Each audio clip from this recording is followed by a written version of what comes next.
it's precisely on that notion that there are serious dangers. It's not just a theoretical exercise that at some point in the 50s we had Turing machines, and let's just try to conceive and develop a theory in which we would see the mind through the lenses of a Turing machine. And then we had the modularity of the mind.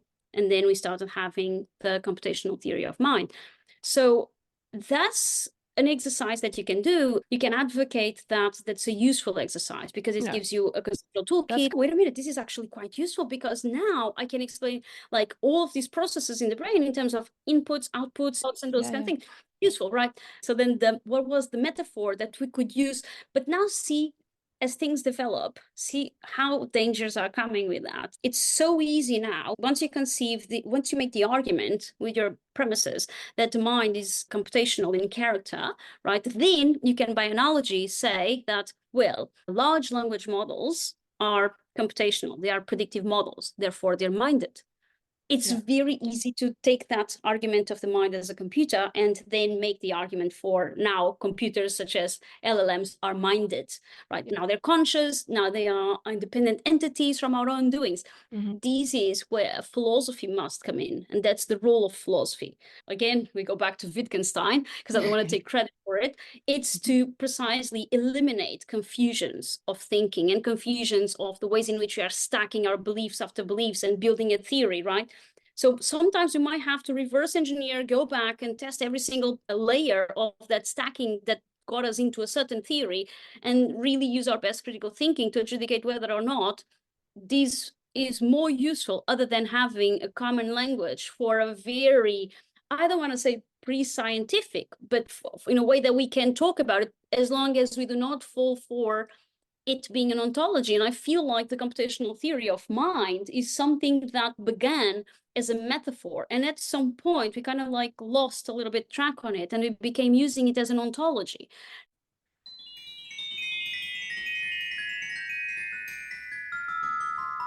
Hi, Inês. It's so good to see you. I'm so glad we meet, even though we're on opposite sides of the world this time. Absolutely. Likewise. I'm delighted to see you again and to be here. So thank you so much. Yes. Good morning to in Australia. Sydney. Yeah, exactly. So there's so much I want to talk to you about, but since it's already after midnight here, we're probably only going to have about an hour. So I'm just going to jump right in.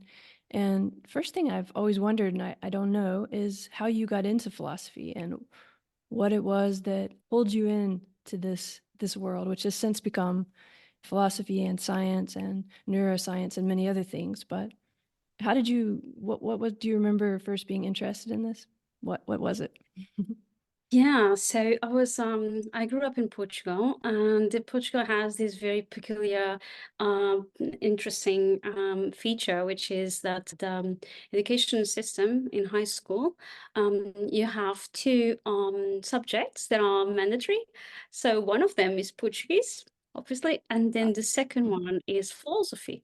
So regardless of, You I have to know, take I know. philosophy? That's Yes, very it's a smart. mandatory. Absolutely, Wow. it's incredible.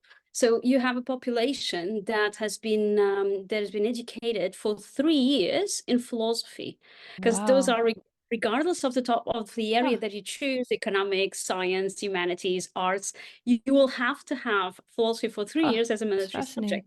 Is he a philosopher? Philosophy. So everyone in Portugal is a philosopher. I didn't know that.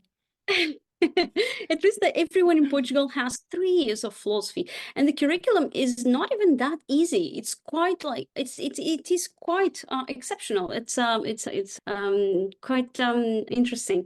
So so I have that, and then before I had philosophy, I was always thinking that I was going to do psychology.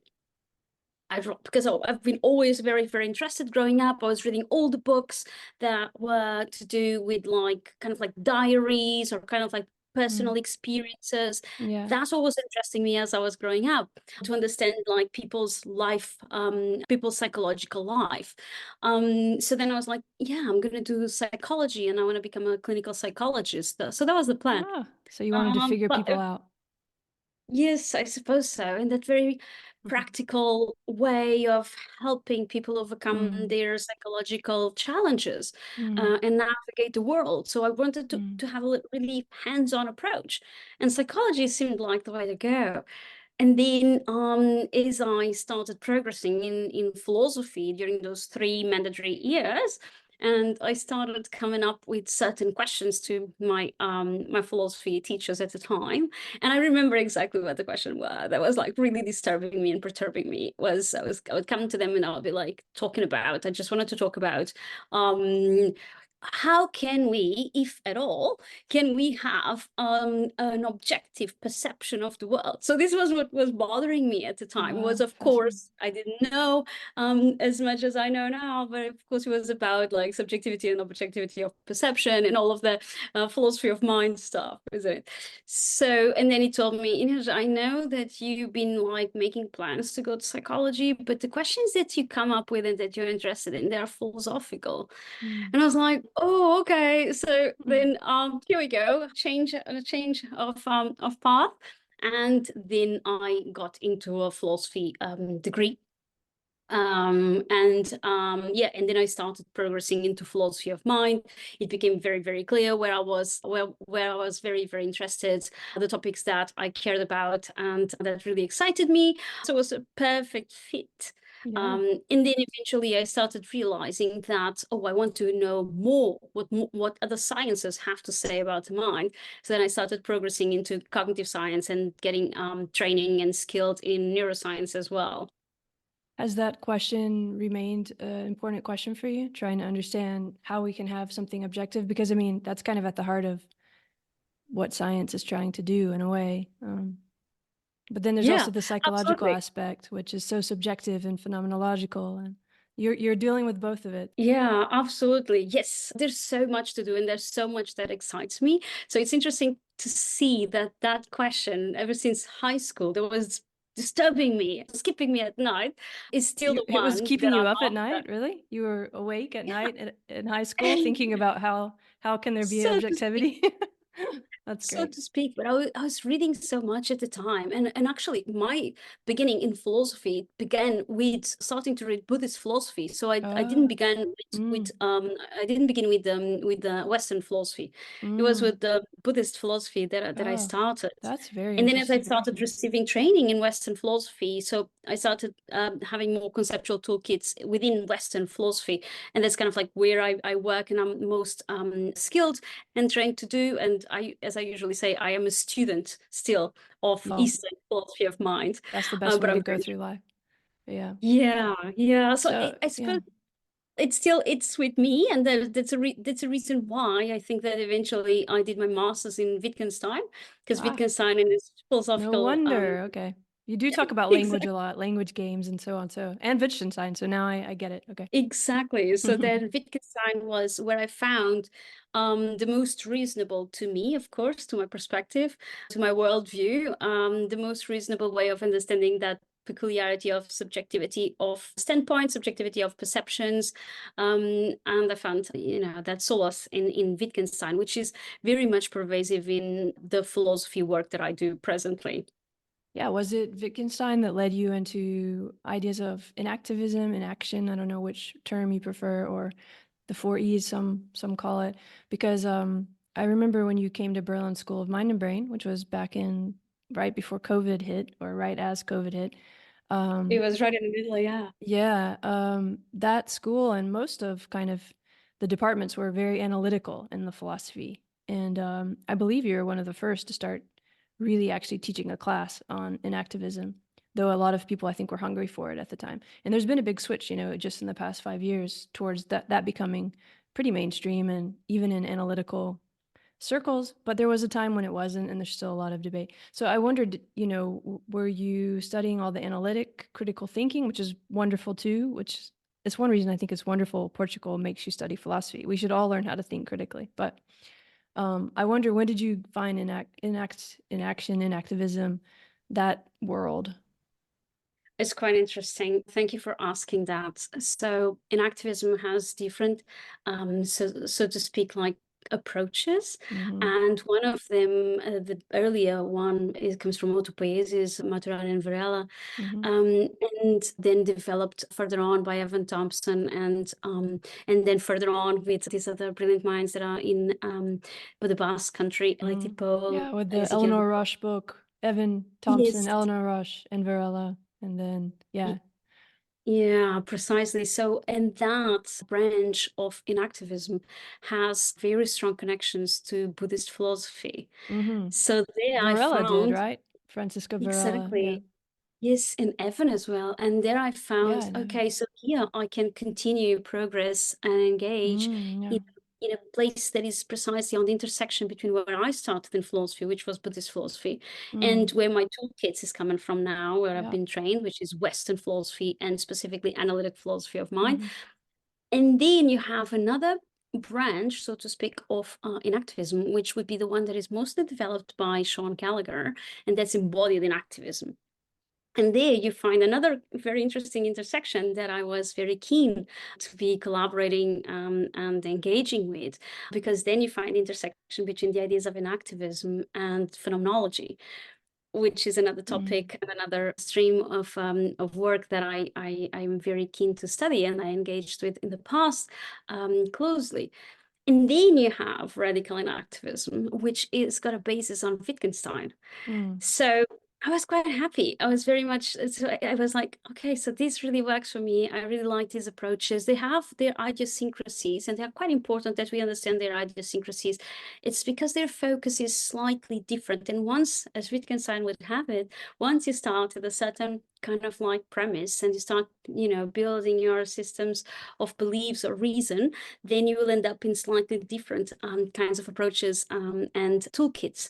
So even though they're idiosyncratic, these three different dimensions of inactivism that I just laid out, they are quite idiosyncratic. They all offer in sort of like more developed or less developed ways toolkits that are, I find, extremely useful to describe and understand and to inform scientific experiments as well in what comes to mind and psychological life. It's interesting because I hadn't thought of it till you just said that, but in a way, the more Buddhist side, there's a kind of an objective feeling there that's a bit closer to maybe your original question, even though, of course, it's, there's a lot of phenomenology in that book, The Embodied Mind, with Thompson and Rush and Varela too. And phenomenology is obviously like the subjective point of view and taking the individual perspective seriously. So as you were talking, I was thinking actually a lot of your work seems to be kind of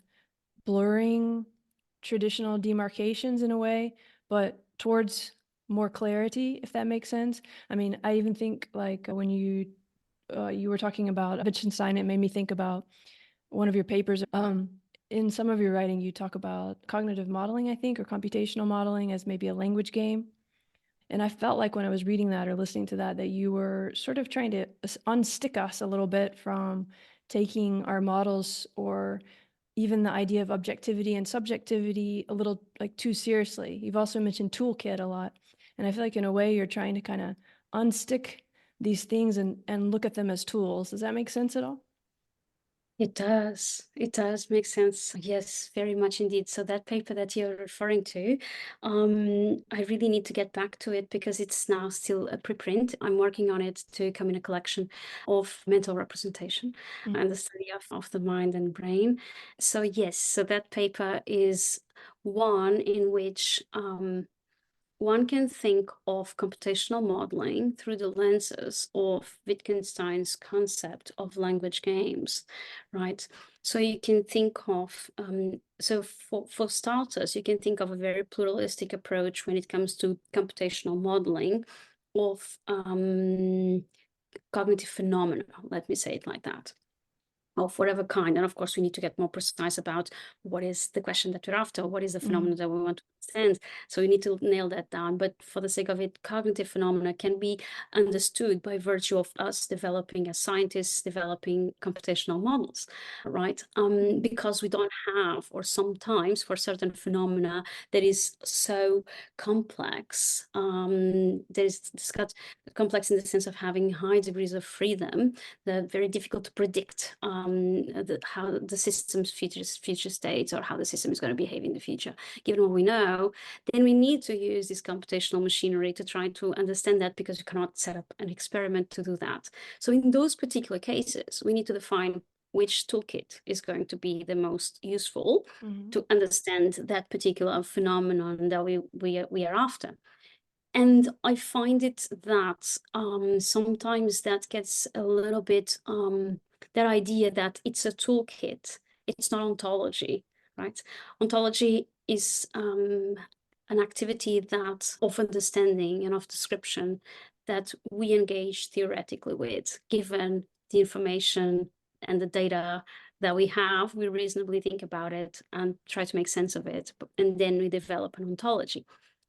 But what I tend to reject is the idea that out of a model you can get an ontology, right?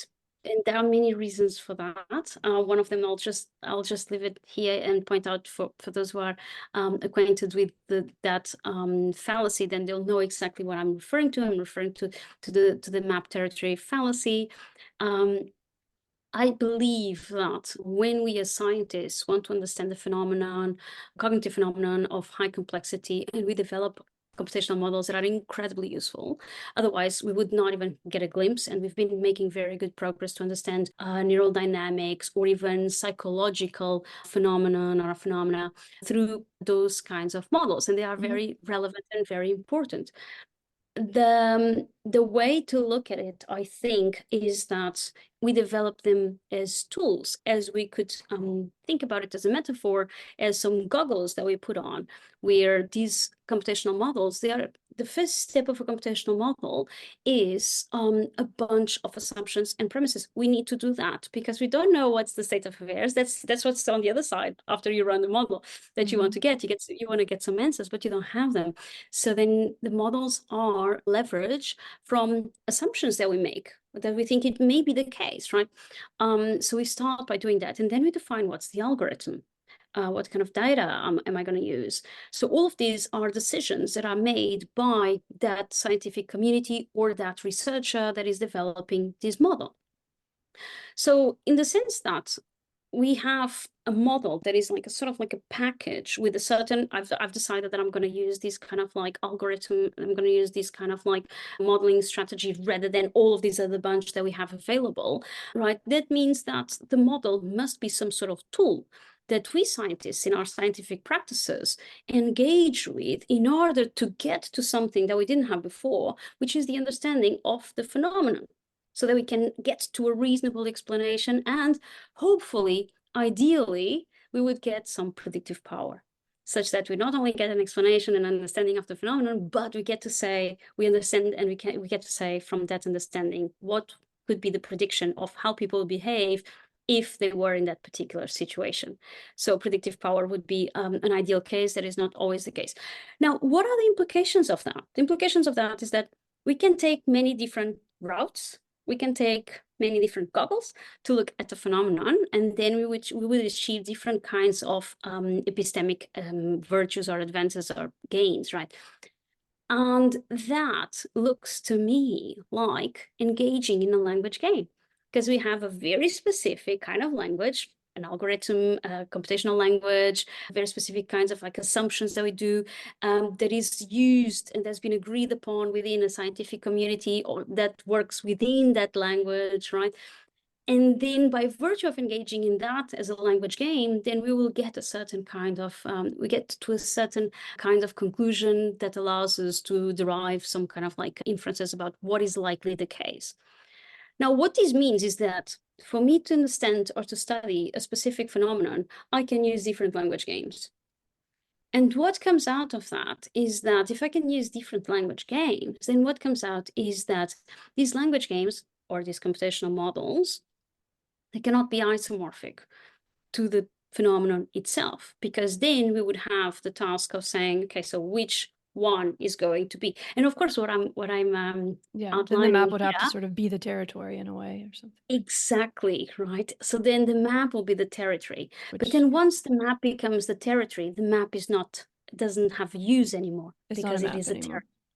Right. And the territory is always changing. So, I mean, absolutely. There's all these nested scales of this. Yeah.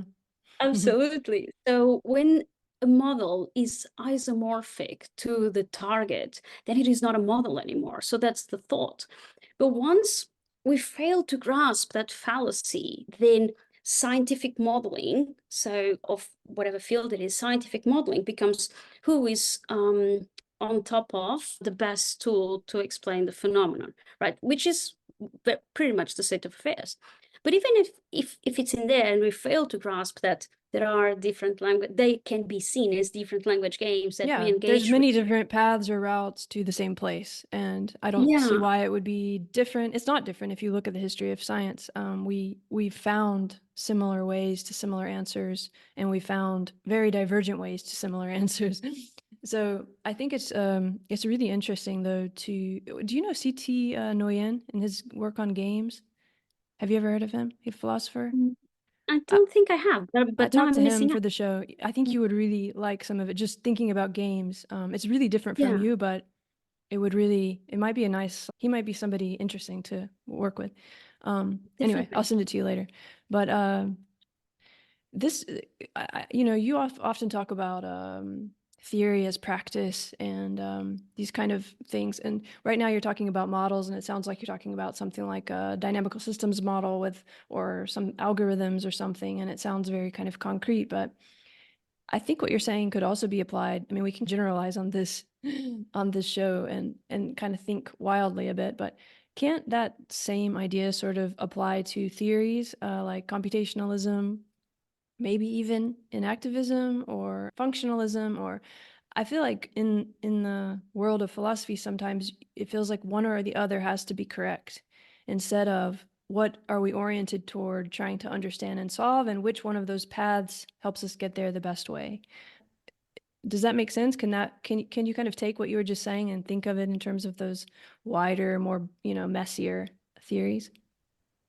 Yes, absolutely. And here I'm completely going to borrow from Wittgenstein, because my understanding of the relation between philosophy and science is very Wittgensteinian, in the sense that they are not in the same business.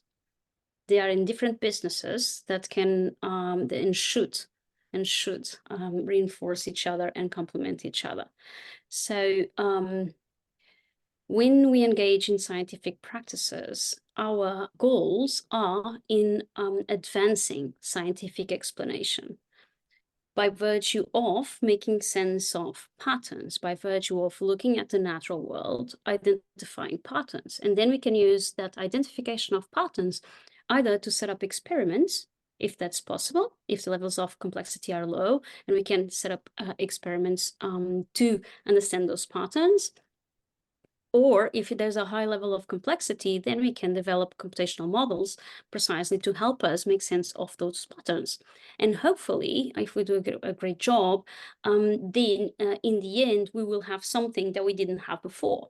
And what we have that we didn't have before is epistemic gain. We have an explanation in the form of an explanation. So I think that both philosophy and science are in the same game of epistemic gain, but they in different ways, but they're extremely complementary. So we have on science the goal of developing explanations and predictions. That's the scientific goal. And then we have in philosophy, although same goal of epistemic gain, but the epistemic gain is slightly different. What we have in philosophy is a goal that, rather than it being of or for scientific explanation, is for a description. So this is slightly different, because what happens is that in that particular case of philosophy, what you want to achieve, we are talking about completely different methodologies. Logically speaking, we have inductive reasoning for science and deductive reasoning for philosophy, right? So for that reason alone, by virtue of thinking it in terms of logics, right, philosophy is in the game of advancing a description of how things are, which is why I was like, let's be very, very careful. We don't get ontology as a commodity that comes from using or developing computational modelings. We get prediction power, ideally. And with philosophy, what we need to look for and strive for is ontology, which is a description of how things are. That is potentially why you were referring to, well, it sounds that we may have some theories that may be more accurate or correct than others as we describe the phenomena in front of us. And I agree with that. I think Or that just there more, are. yeah, they might be paths that help us better understand ourselves or our situation or the text or, yeah, I don't know. I guess, Yeah, yeah, the question, do you think you have to choose between computationalism and the 4 E's, for example? Is that like a I choice think you that has to be do. made? Yeah, I think you do. I think you do. And Okay, the reason that's, that you do, yeah. there are many reasons that you do, that you need to make a call. You cannot hold both. So it begins by the fact that if you hold both, you're holding contradiction. So you don't want to do that. And another reason is that because the ways in which I was saying that philosophy and science, although they share the main goal for epistemic gain, but they have different within themselves goals, where philosophy is for description and science is for explanation. What happens is once philosophy does a very good job, which by the way, not always is the case. If philosophy does a very good job in offering these descriptions, these conceptual analyses, these conceptual definitions, right? These very strong theories, right, that are not fallacious. If philosophy does that really good job, which is what philosophy should be doing, then it can do something that is really important, which is to inform the experimental settings, inform the computational models, such that when someone has the hard task of developing a computational model to understand a certain cognitive phenomenon, then they can rely and use on these descriptions that hopefully are as accurate as possible. That's why we really need to choose. We really need to use our best critical thinking in philosophy. That's what philosophy is about, is to use the best critical thinking such that we get into a description that is the one that mostly approximates the state of affairs of how things are.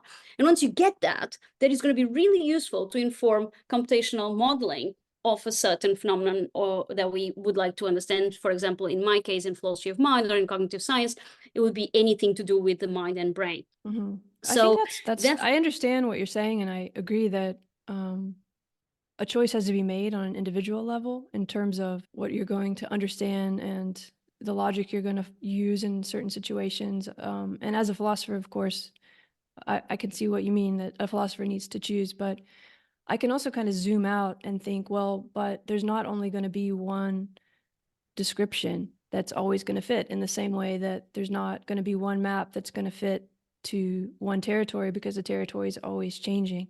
So I really don't, it's hard for me to think that there could be one kind of description, as you said, because we're still describing the ontology. It's not actually the ontology, even if it's ontological, even if it's an ontological description. It's not the process, it's not the thing. That would be confusing the map with the territory. So it seems to me that something like computationalism or a lot of the things that have gone into, that I think have gone overboard and that I want to talk to you about in terms of the metaphor of the computer and so on.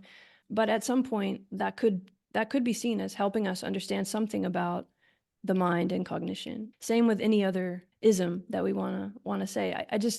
I don't know, but are you saying there should only be one that we then decide is the only one?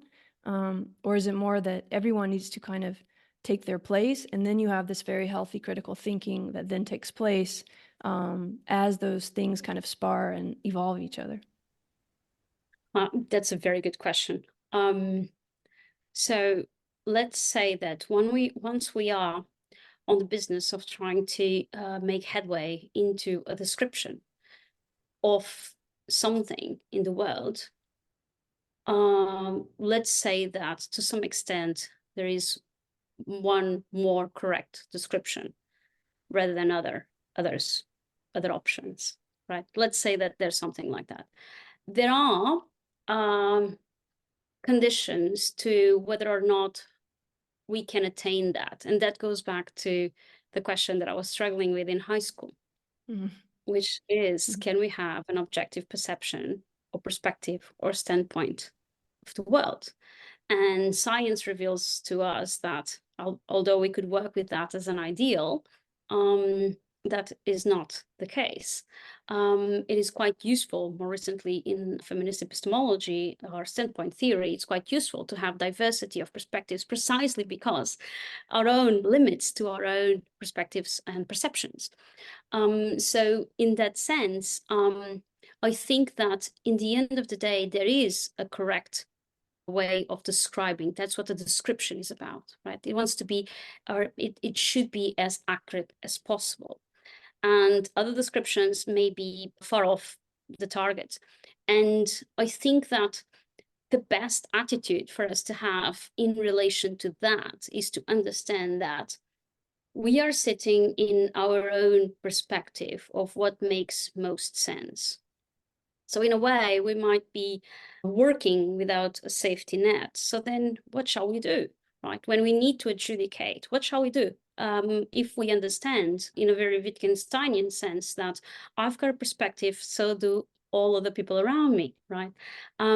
So then the best way to deal with that, or the best attitude I find, is to use our best critical thinking together with our humility, that we understand that this is our limited perspective of studying and trying to say something that is valuable, that epistemically valuable about the state of affairs of a certain phenomenon, in this case, the mind, for example. Right. And so that in the same way that I've got this perspective, other people got their own perspectives. So, and we shall respect that.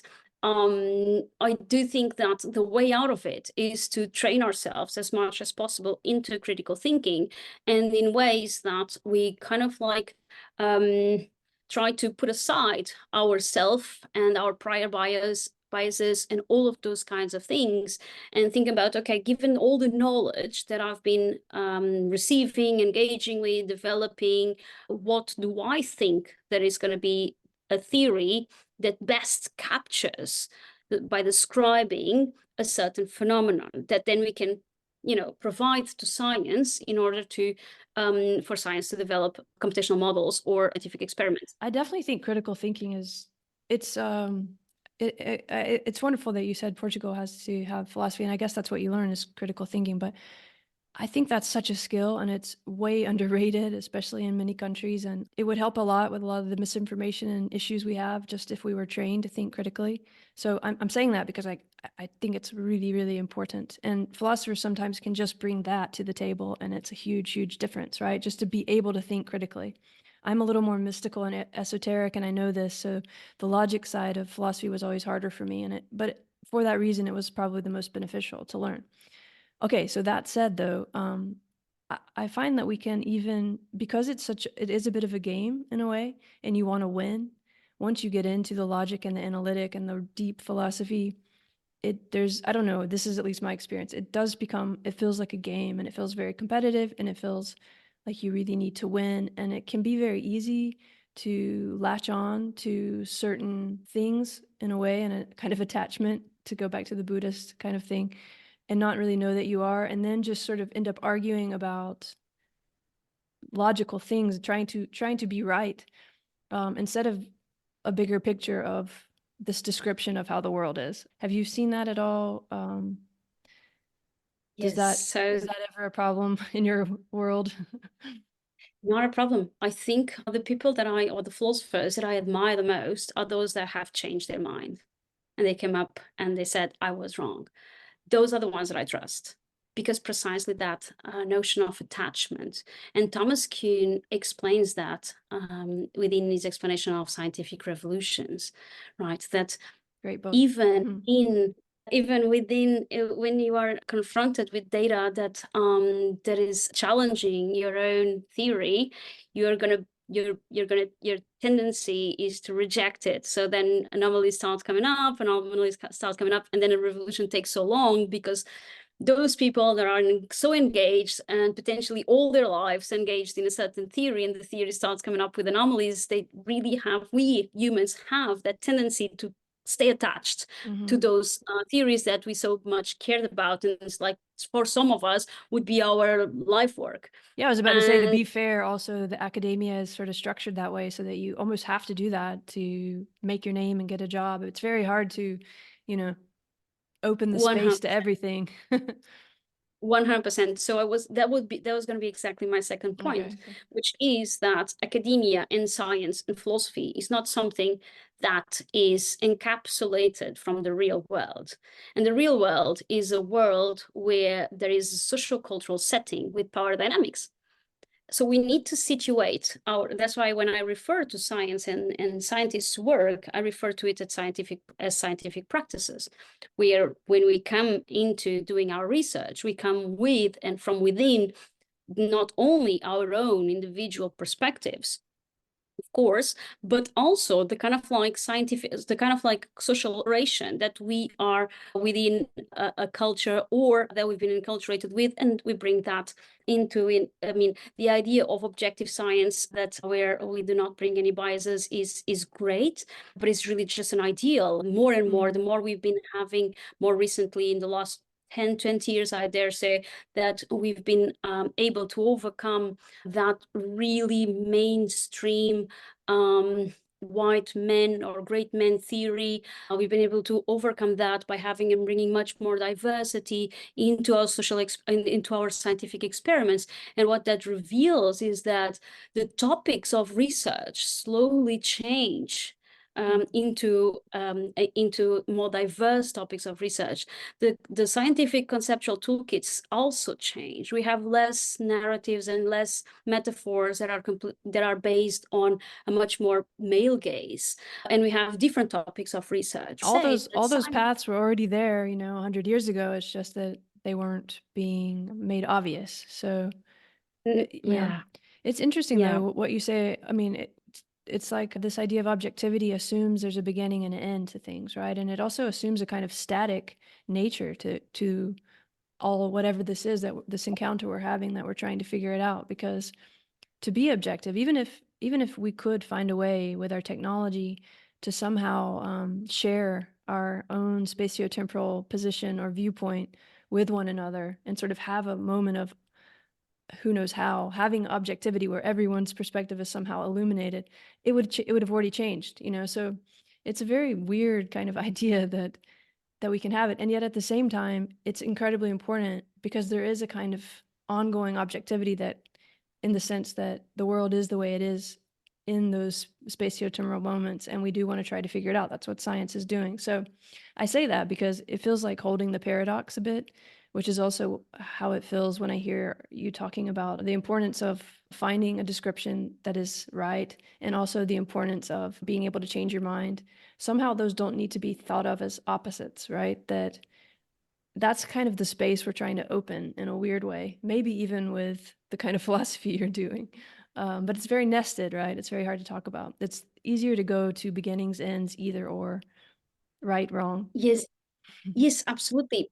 Exactly. And those are the pitfalls that come with that rigidity of thinking. So I absolutely, you are 100% correct when you say that even if we were to find this objective channel between the two of us as we are having this conversation, the world is already changed. Yeah. Right. So that's exactly it. That's why the people that I admire the most are those that are able to change their minds, because it really shows that you are in it for the sake of epistemic gain and not for your own sake of proving your own theory that it is right. I agree with you too. And it's such a strength to be able to see that the world has changed or things have changed and you see things differently and share that. And I think it gives so much. I mean, it shows us that we can change our mind and still be authentic.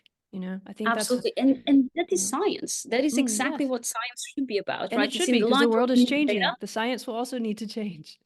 Yes. And I want to say two things about the notion of change.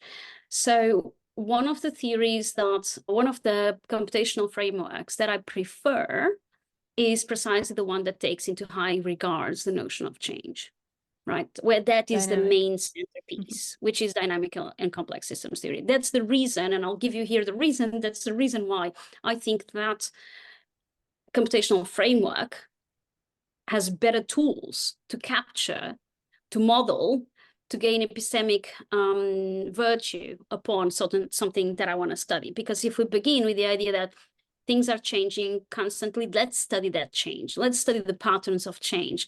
I think that we are already in a good direction, right?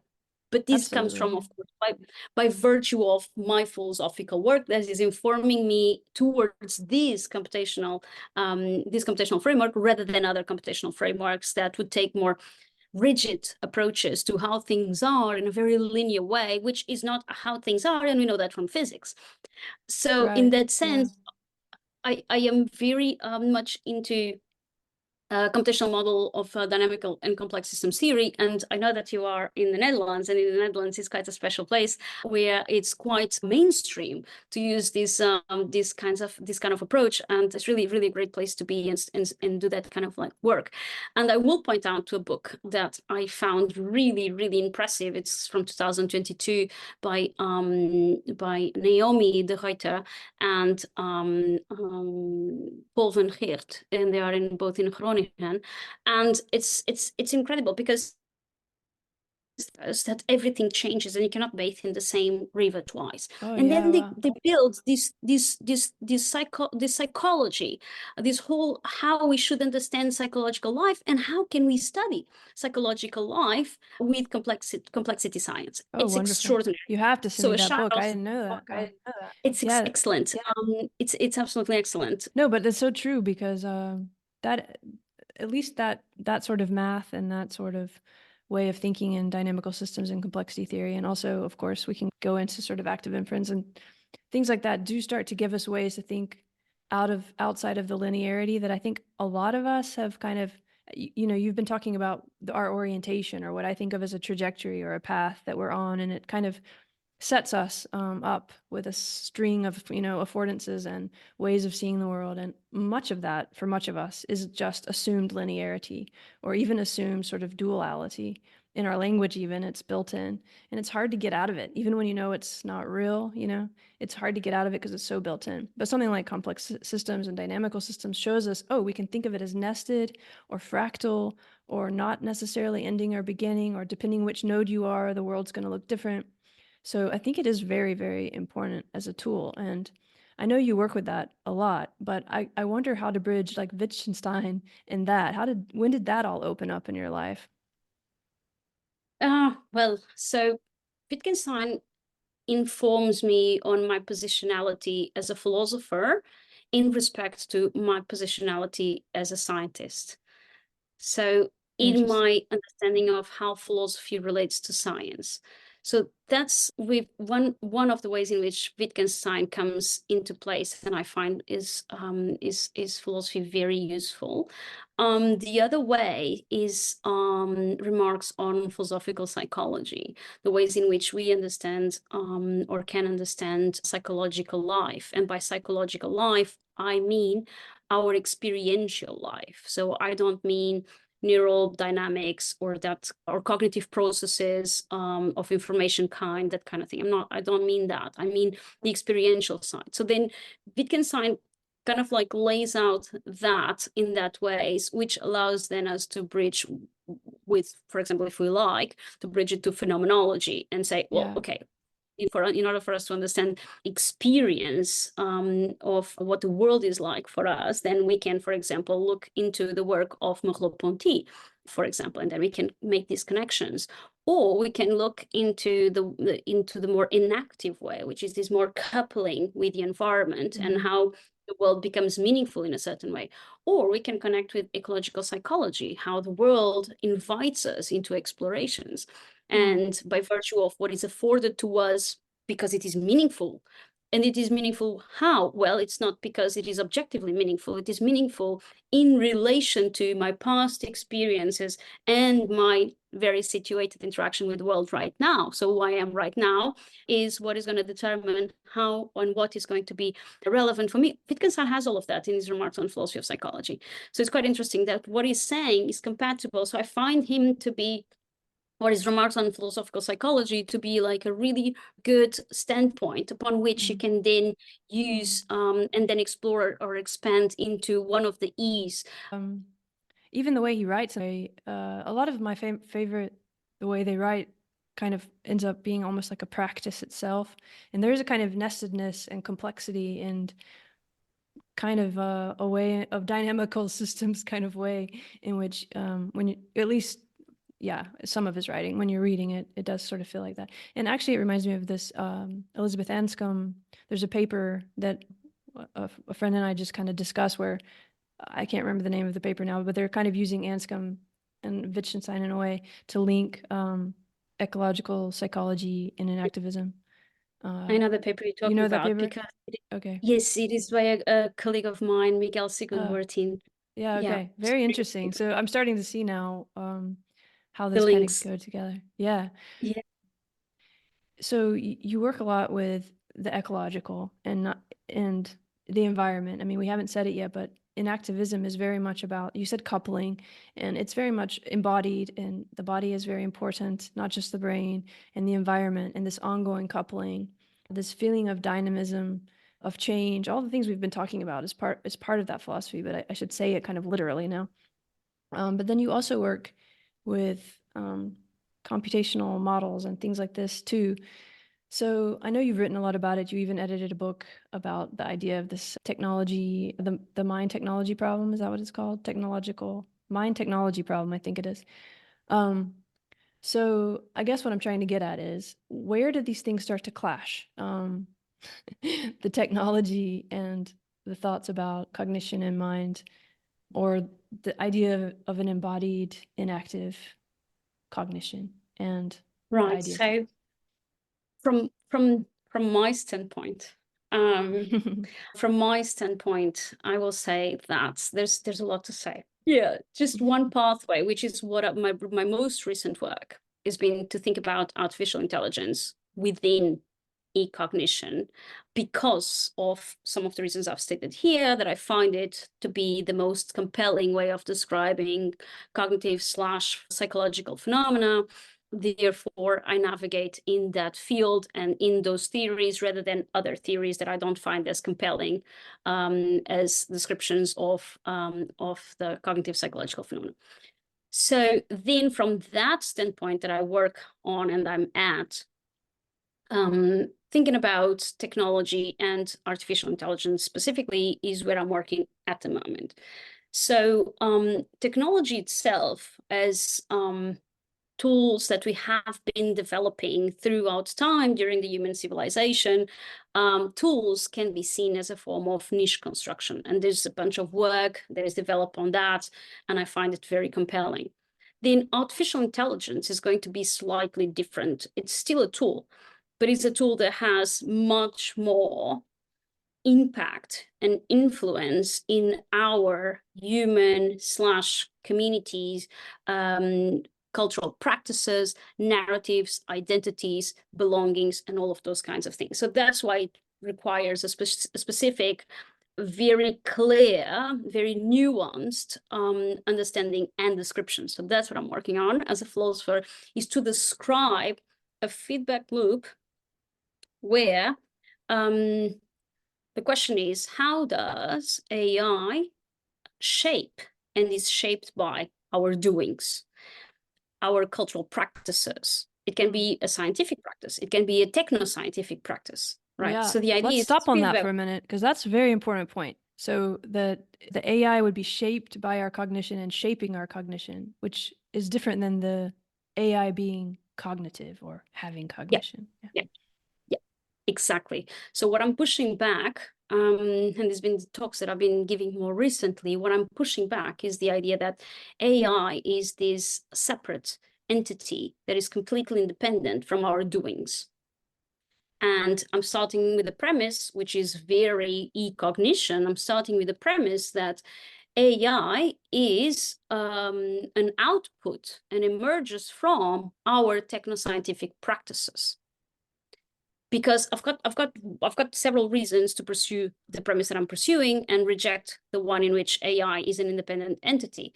And one of the reasons that brings me to say that AI is an emergent property from our own technoscientific doings is or falls within the notion of accountability. Because once we push it back and we say, once we would endorse AI as an entity that is independent of our own doings, and we fail to see that, right, that is going to be quite hard for us to develop some sort of like regulation strategies, etc., because we are endorsing that pathway in which we are almost doomed, or panic culture around AI, where it's really hard to get it under control.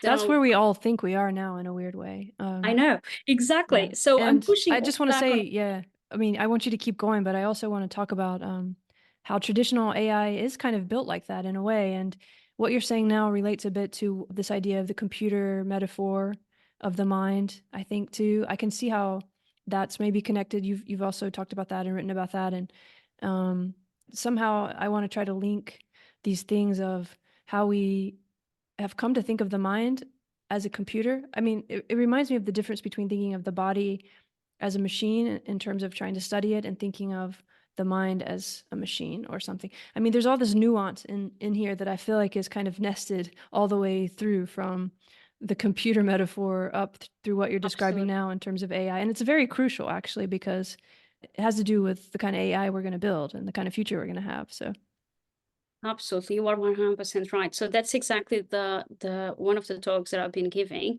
It's precisely on that notion that there are serious dangers. It's not just the fact that it is a theoretical exercise that at some point in the 50s we had Turing machines, and let's just try to conceive and develop a theory in which we would see the mind through the lenses of a Turing machine. And then we had the modularity of the mind. And then we started having the computational theory of mind.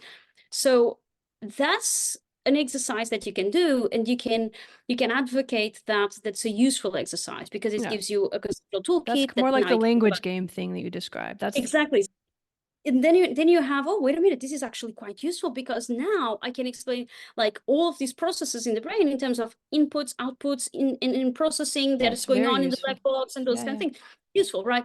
Well, But it gives then us a you would kind of not system three, what I call system three. It gives us a space to interact so we can look at it, the same way we might have an artwork or I mean, it does the same thing as you were saying, but the problem is this. we've taken it as the territory somehow.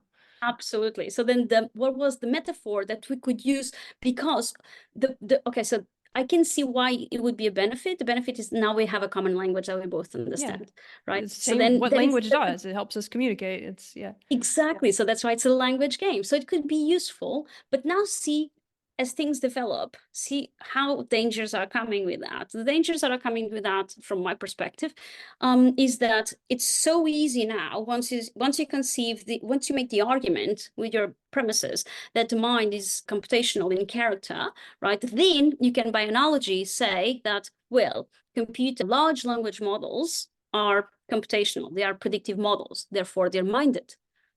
It's Yeah. very easy to take that argument of the mind as a computer and then make the argument for now computers such as LLMs are minded, right? Yeah. So it's quite easy to, now they're conscious, now they are independent entities from our own doings. Mm-hmm. And this is real world dangerous. Yeah, and it's And of happening. course, And I think we have to stop just for a minute because it's so nuanced, right? Because what's happened, or you can correct me a bit, let me just be messy with it. It's like we got so used to thinking of minds as computational and computers that we now think when the things we built as what I call system three or like language, these machines, these tools are actually kind of like the language that we're using to share with each other. But we now think that those things that we built using these kind of metaphors are somehow us or as good as us or separate from us. It's a very strange, difficult thing to pull apart, I think, what's happened now. And the danger in that, as you're kind of trying to say, is that we then start to trust them as if, so we've programmed them in a certain way and trained them, but then we think they're actually sort of trustworthy and creating this on their own, which they're not really. But at the same time, they can create new things which seem like they are. So it becomes very, very absolutely, tricky. There's no absolutely. transparency.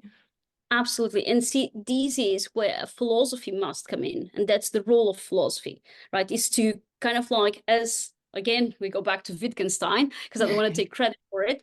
It's to precisely eliminate confusions of thinking and confusions of the ways in which we are stacking our beliefs after beliefs and building a theory, right?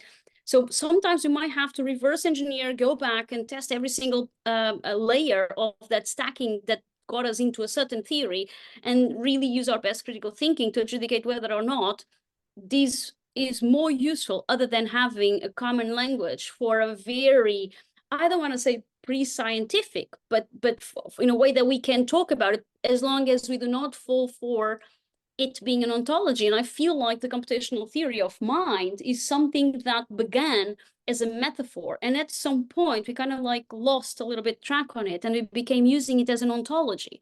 Now, by virtue of that very idiosyncratic way of thinking, now you have a very easy way into thinking about AI as being quite similar to us, to the extent that you start advocating for AI as being independent. Now, this has, other than having philosophical implications, where I think that that's a mistake to do that kind of analogy, it also has, maybe potentially more importantly, it has societal implications, where once you start generating this, you start generating what is very clear in media outlets, a panic culture. And that's quite useful for avoiding regulation, because then people are just scared and not knowing where to begin. People are easily manipulated. With legislation. And we've seen what happens in the past.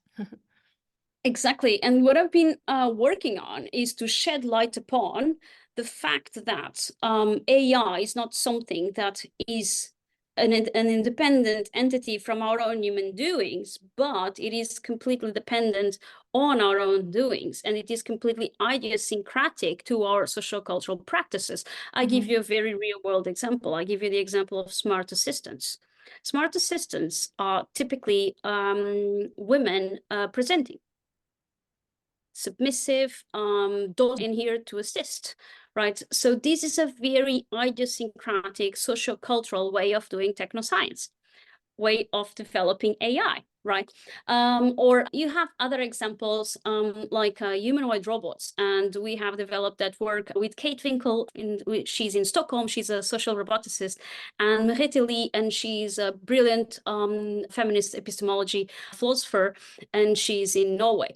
And in that paper that we have, which is Subverting Gender Norms in Human Robot Interaction, is precisely what we are looking at in that paper, is the fact that developing AI is completely socio-culturally situated, in which like the problems that come up are problems that emerge not out of nowhere, but they are idiosyncratic to the cultures that we engage, reinforce, or challenge.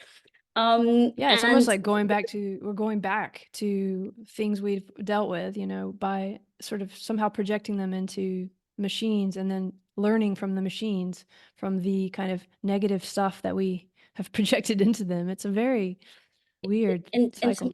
And concerns that have been emerging more prominently recently, mostly because of large language models outputs, is the worry that some of the progress that we may have made as a community or within certain cultures, within certain communities, might be being reverted by virtue of having these systems that are going to enhance, reinforce certain stereotypes that we as communities have been making progress. So it's not only that it may hinder the progress, but it may take us a little bit back. It's crazy how much misinformation or disinformation or just lack of information there is about it all. But you can actually think of it in a really simple way. It's just like if we were all suddenly watching movies that were really detrimental to women. I mean, if that is being pumped into your world over and over and over, and that's what everyone's making and watching, then somehow over time it changes things, right? And it's no different with what we now call AI. I mean, it's the same kind of thing. It's just that people don't understand that stuff, that language, or even action, or whatever you're programming it or feeding it on or giving it to train on, is doing that. But people don't see that link, right? Exactly. So that's why I conceptualize it in terms of this feedback loop, where AI is going to shape our social cultural practices, right? So imagine that continuation of the reinforcement that is going now to impact and influence our cultural practices, our cultural identities, our cultural narratives. All the things that we do are going to be influenced by the outputs that are AI generated outputs, right? And I think that is such an essential point that people really, really need to understand, because the reverse is also true. It's dangerous, and there's like a lot of power in it that could be manipulated and used in the wrong way. But the opposite is also true, right? That we could also figure out ways to use that it could be a good tool in this, Absolutely. Exactly. And generate positive things. Exactly. And once you formulate it like this, you have opportunities. But once you formulate it as something that is completely distinguished, completely mind independent, it's got its own thing going on, and No, there's nothing you there's can no do, you responsibility don't then. have opportunities. So Yeah. not only it's going to be negative because we cannot, because it kind of like slows us down to be able to, because it generates this panic culture and people are like, oh, we don't know what to do with it. We are like Yeah, frozen it's here. overwhelming. I Just mean, exactly, not only it is detrimental, but then there's not, we can't even think about opportunities, right? It's much harder to use it as opportunities. So once you see that from the very early stages, so this is so how AI content is going to impact and shape our cultural practices, narratives, and identities, right, in a very embodied way. Then you also have the other way around, which is how our social cultural practices are the ones at the basis of the design and development of certain techno-scientific tools rather than others, I or in think, the ways again, in I which think that's so crucial. We need to say it again because it's really that looping, that coupling whereby our actions, our priorities, our values, and our exactly, awareness of the AI itself, and our ability to access it, and the transparency of it, but also just our actions and what we're reading and thinking about and talking about. All of that's creating what the AI does for us as a tool, which then shapes again how yeah, the information. So it's this loop. It's not even, it's more a spiral, right? Because you're never coming back to exactly the same place. I think it is also why dynamical systems is so important, because you can start to visualize what's happening. And if you can do, you're doing that as a philosopher, but that's such an important thing because if people can find a way to understand that's what's happening, it takes that fear and that power to a different place, you know? exactly, And it yeah, also increases absolutely. our responsibility. I mean, we are responsible, we don't know we are, but Exactly. So what the panic culture does when you see AI as an independent entity is that it takes power away from us. And that's quite useful for markets. And I'm sorry that I have to mention that, but no, this kind it's of like true. power dynamics is the world in which AI is being developed, Mm-hmm. right? So then it's going to take away our agency, it's going to take away that kind of thinking, which, by the way, comes from the computational theory of mind. So now we have come, Yeah. I think, from my perspective, we have come to a point where we understand the dangers. Okay, might be useful to have this conceptual toolkit at some points in time, but you continue to tell that narrative over and over and over again. You reinforce that computational theory of mind narrative, and then you end up with this kind of reasoning that either you have to reject the theory altogether, or you have to completely or continue with it, which is not going to be quite useful, I don't think, for us to move forward, because then we are missing out on understanding how there is a reinforcement loop or spiral that is happening in the ways in which the values, the practices, the narratives that we hold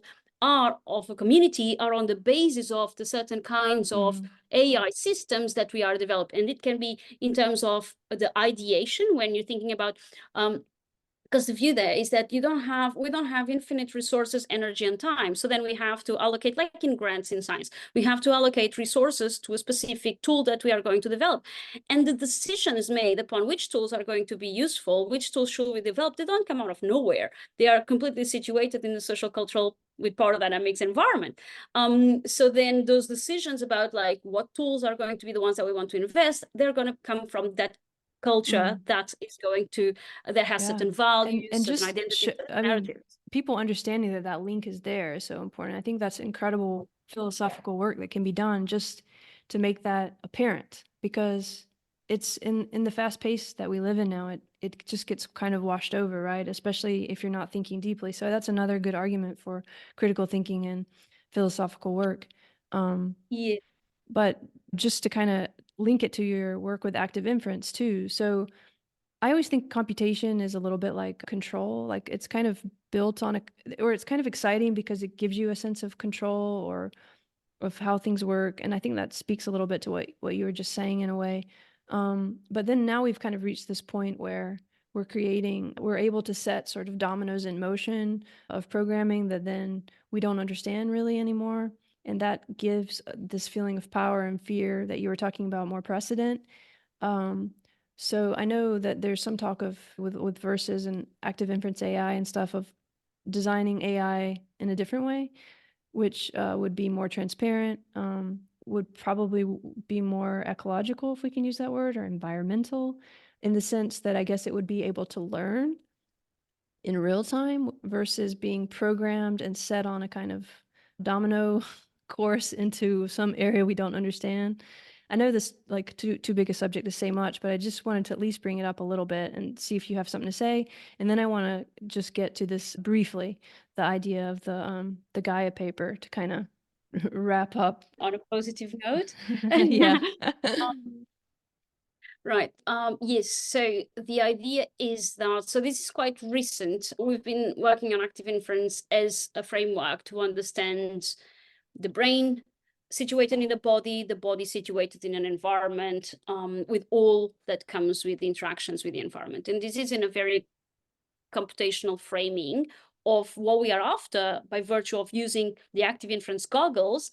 What we are after is to understand the pattern dynamics of that coupling. And by using this computational modeling, it is possible for us to look at natural world patterns. So what we can do is develop the best or the most accurate descriptions, theories, philosophically that we can, and use them to inform computational modeling. So that's so like what you were just describing about the loop, or what I would call the spiral. Exactly. Can actually make that part of what a person understands as AI, which right now isn't, because of the control and the manipulation. And right now it's easier, like a lot of our social media, I'm not saying there's like a bad person creating bad social media, but the way that it's gone with the computation, the way all the things we've talked about, that we've sort of assumed that the world works computationally. Now we have a lot of social media and stuff that's kind of built on those algorithms of get our attention and control and all that stuff we talked about. So I guess what you're saying is you're going to, if you can rethink and sort of disrupt, to put a link to the Gaia paper, disrupt these ways that we're assuming AI works, then we can start to actually maybe orient what is AI towards a healthier place. Absolutely, because what you're then targeting is the very beginning of something. So what you're targeting is to understand that accountability and responsibility comes from the very early stages, where when you have an idea of like a problem that needs a solution, right? So then what you do is you're going to propose a solution to the problem even before you start designing and developing. So what you do is you look at AI as a life cycle. You break down the complexity of an AI system into its phases, right? And this is, you could understand that in a very active inference physics way. You have phase one, which is the problem coming up and the idea of being formulated to address the problem. And then you have the design, the development, implementation, monitorization, and you can have this phase-based development of a life cycle of an AI.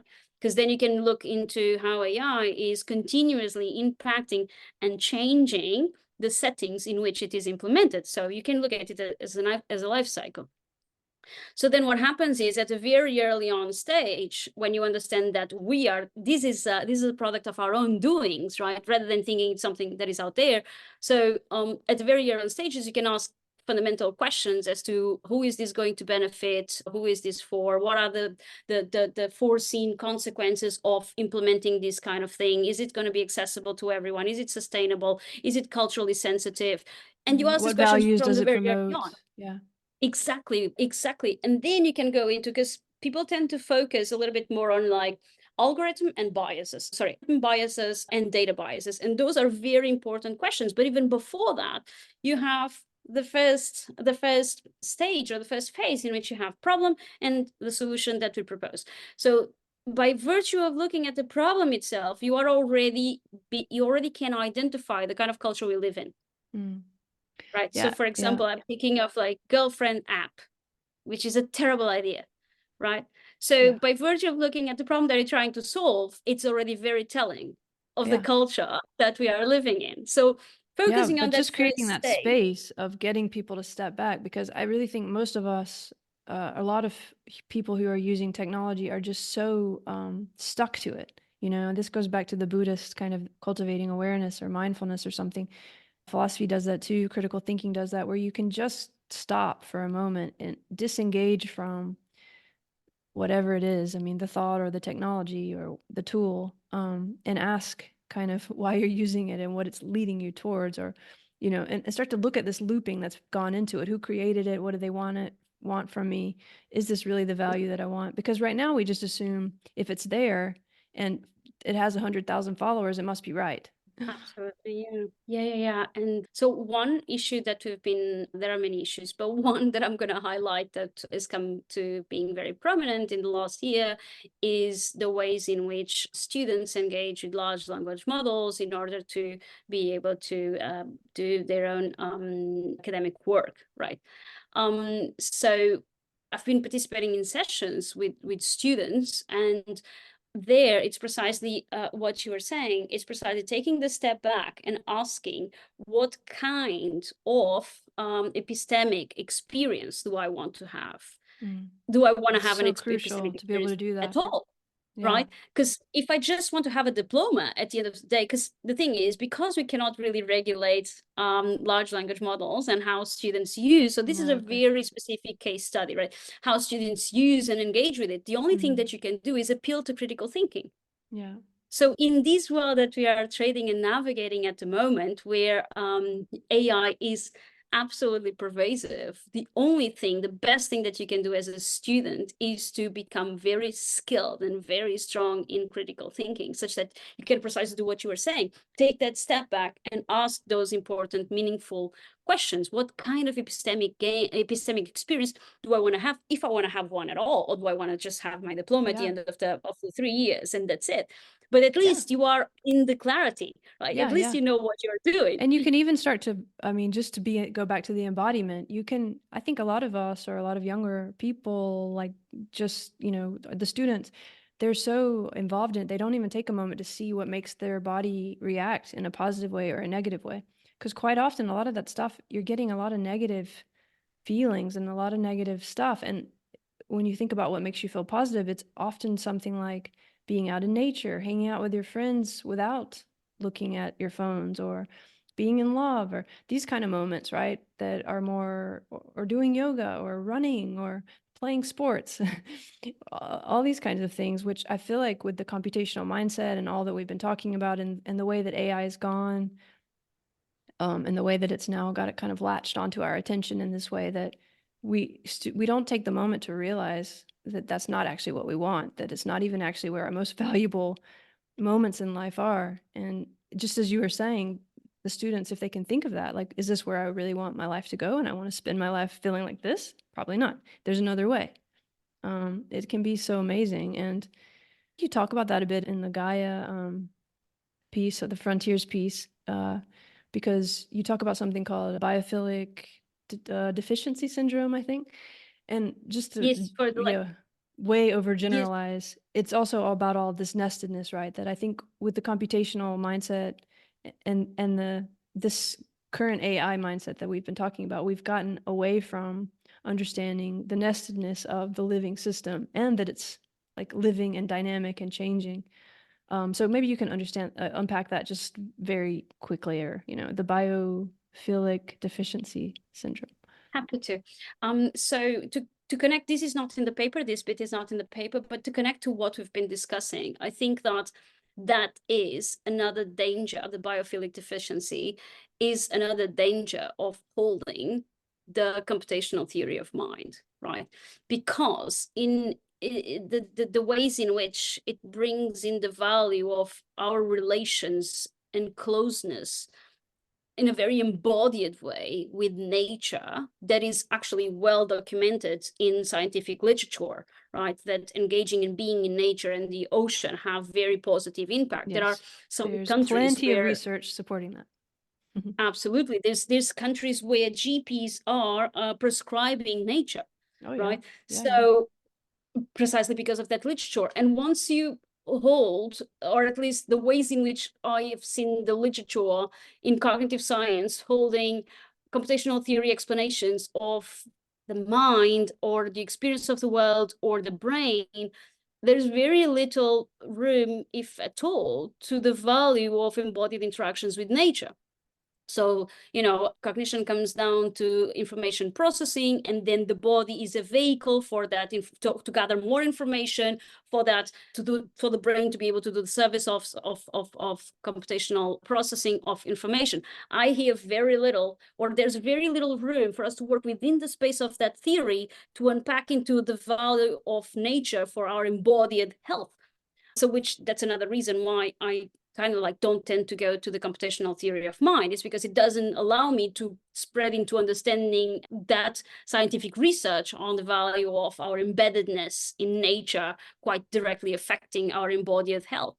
So in the paper, we talk about biophilia deficiency, for lack of a better concept. Maybe in a different paper, I will come up with a better concept. But the idea there is that it seems quite clear from literature that humans and non-human animals tend to be continuous with nature. They're part of these ecosystems, this nestedness of ecosystems, in a way that that is quite crucial for their well-being, right? And then what we do there is apply active inference to that particular understanding of the coupling between the human species and the ecosystem's sustainability environment, right? Or those questions, or the experience of the climate crisis, for example.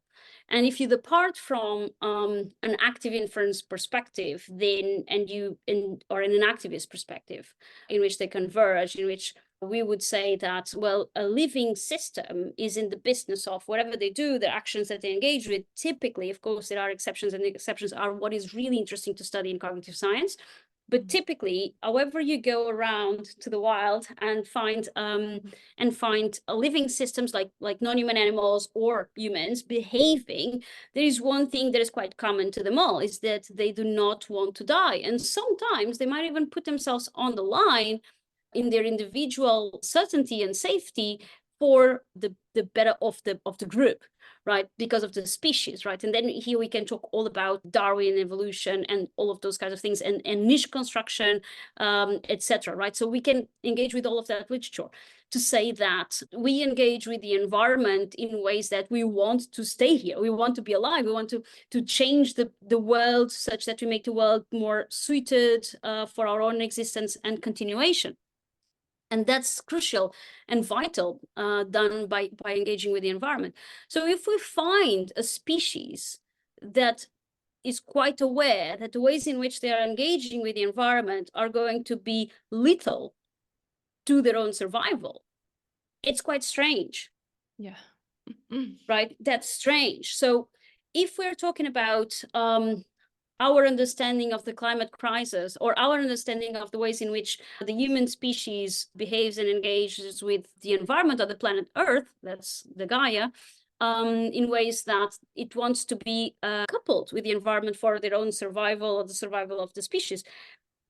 And they act upon the environment for their own survival and for the survival of the species. Now, if we look at them, we take the overview perspective, and we look at the species as acting in ways that are not agreeing to the survival of the species, then that's weird. Yeah. And that's what we call the biophilia syndrome. It's the lack of connection with nature. And the disturbance there would be for us to find ways in which we reconnect with nature, because what we've been doing, it seems, by the fact that it's weird that we engage in actions that are not for the survival of the species and the planet, by extension, then because that's kind of weird, then we need to find solutions that would require us to treat these as a condition, rather than just a state of things, as a condition. And potentially the disturbance that we need is to reconnect with nature and with each other. Yeah, I think that's really powerful, and there's a lot more I imagine you'll explore and all that, because again, it's a sense of nestedness and scale, and that we might even be able to see this kind of, I mean, as you were talking, I was thinking of when people mess with the pheromones for the ants and they end up just going around and around in circles. I feel like in some way we've kind of messed around with our toolkit, and we're kind of directing ourselves around in a kind of unhealthy way. But if you read that paper and zoom out a bit and maybe the next few papers kind of that you, when you're talking about that, there might be a way in which that itself is kind of the disruption if we can use it now as the opportunity and see that we've done that, and now maybe kind of start to look at a different way of being in the world, or being as the world. You know, we could maybe even use our technology to understand ourselves as Gaia. I mean, not to get too mystical, but as what is definitely the case, nested life in nested life, which is what our body is, which is, you know, what life is.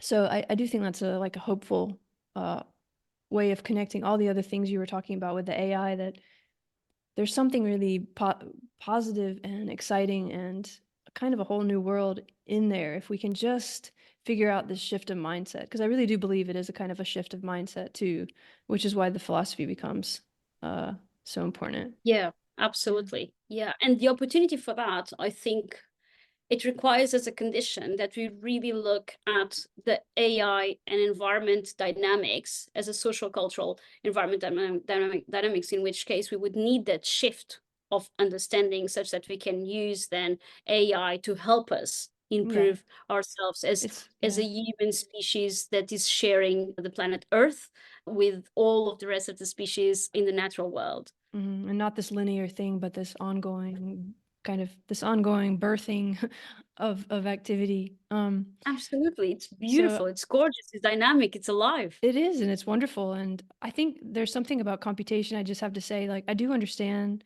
why people go into that that space, because the body is hard and life can be hard and you feel judged, you know, and there's all this stuff with the body that can be hard, a lot because of the technology that we've built. So it's all connected, right? We can build healthier ways of observing, appreciating, being in our bodies too. That loop you described has gotten a bit unhealthy. So I can understand how people just want to think it's all computational and like go into the video game and download the body. I mean, download yourself and get away from the body. But I think what we all know really is that life is not that, and we need a way out of it. So it's great that you're opening those paths. So the last question, of course, you can say anything you want to say that you haven't been able to say, but I do want to think about that question about objectivity you brought up at the beginning, and if that itself is a kind of practice, like not answering that question, but just letting that question kind of be there, or if you've answered it, that you know what objectivity is and it doesn't exist. Yeah, so many years after my high school, many degrees after, and many interactions with brilliant minds and talented people that I care so much about and have taught me so much. Yeah, I tend to think that we have limits to that objectivity, and that is not possible, which is why our best hope and our best attitude is to fully embody humility of our perspective and understand that our perspective is our perspective, and that the best way to check our perspective is by communicating with each other in a very genuine way, our ideas, and check whether they are reasonable, whether they make sense. So it goes back to the Wittgenstein quote, by language all confusion comes up, but by language we may also be able to eliminate, dissolve confusion. And I think that's a little bit that the sentiment is, that we do have a limited perspective upon the world, a limited stance upon the world. We cannot understand other people's perspectives, and that should give us the humility to communicate with each other to improve together the description of the world.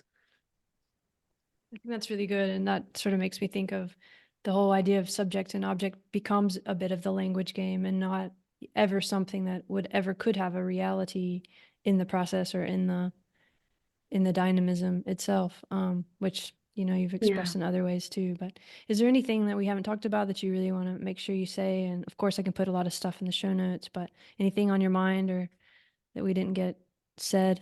No, No, I think we pretty much covered many of the aspects that I really wanted to talk about, emphasizing, of course, because of the times that we are living, where AI is pervasive in our development individually, our shaping of our experience individually, and that pervasiveness and shaping is very embodied in the sense that the ways in which AI sits and is impacting our worlds, our communities, is the experience that one has is very much depending on the body that we have within the social cultural dynamics and power dynamics that exist.